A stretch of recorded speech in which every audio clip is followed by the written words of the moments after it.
Perkenalkan, saya Steven. Di sini saya akan mempresentasikan tugas kelompok atau mid test rekayasa proses bisnis kami yang disusun oleh kelompok FS yang beranggotakan 1. Fergus Alvin dengan NPM 2331084 dan saya Steven Wong 2331203. Berikut Porter Value Chain PT Pertamina LNG.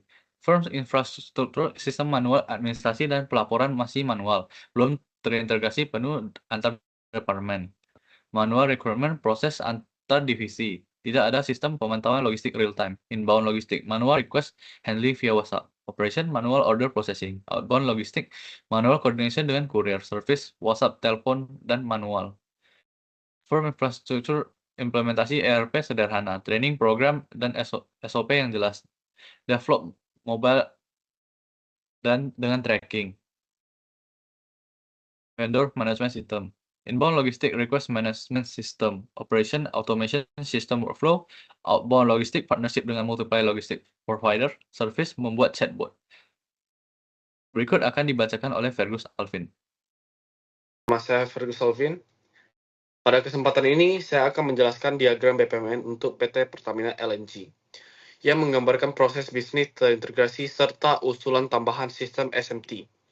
Baik dari sisi teknis maupun detail prosesnya, diagram ini terdiri dari 4 streamline utama, yaitu customer atau buyer, commercial operation, stack and contract, operation and logistic atau fleet, IT support atau sistem.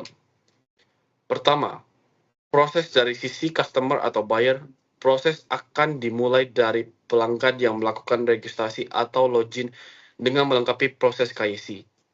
Setelah itu, pelanggan mengajukan permintaan LNG dengan detail seperti quantity, KPMC, ETA, dan port tujuan. Kemudian pelanggan mengunggah dokumen pendukung seperti kontrak, izin, dan asuransi. Setelah semua lengkap, sistem akan mengirim notifikasi otomatis untuk menunggu penawaran dari pihak Pertamina LNG. Selanjutnya, pelanggan akan menerima penawaran yang berisi harga, jadwal, dan syarat-syarat lainnya. Jika penawaran disetujui, pelanggan akan mengkonfirmasi order dan memberikan instruksi pembayaran.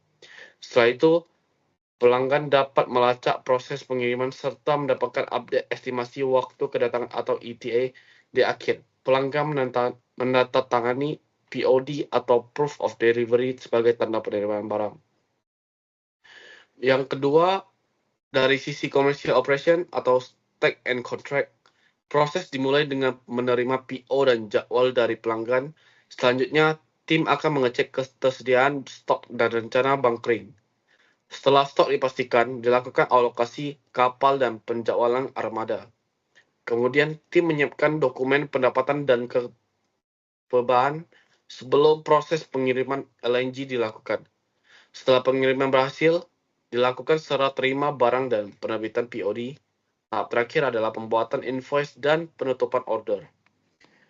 Ketiga, dari proses sisi commercial and logistik, proses dimulai dari penerimaan permintaan secara otomatis dari sistem, lalu dilakukan pemeriksaan kredit dan kepatuhan terhadap kebijakan yang berlaku. Setelah itu, sistem akan menjalankan perhitungan harga dan margin dengan bantuan rule engine. Hasilnya digunakan untuk membuat HFO dan dokumen penawaran resmi. Penawaran kemudian dikirimkan ke portal atau email pelanggan. Setelah pelanggan mengkonfirmasi dan melakukan pembayaran, sistem akan menerbitkan dokumen order seperti PO dan kontrak. Dan yang keempat, proses dari sisi IT support atau sistem. Proses IT dimulai dari notifikasi engine yang mengirimkan informasi melalui email atau portal SMT. Kemudian dilakukan integrasi data ERP untuk port Fleet and MIT. IT juga bertanggung jawab atas rule engine dan API harga, serta monitoring dan auditing. Berdasarkan SLA terakhir, semua data dihasilkan ke dalam data warehouse untuk pelaporan dan hasil analisis. Kesimpulan dari keseluruhannya, diagram BPMN ini menunjukkan proses bisnis LNG yang terintegrasi dari sisi pelanggan, komersial, operasional hingga sistem IT. Integrasi ini membantu mempercepat proses, meningkatkan transparansi, dan meminimalkan kesalahan manual dalam penggunaan order LNG. Terima kasih.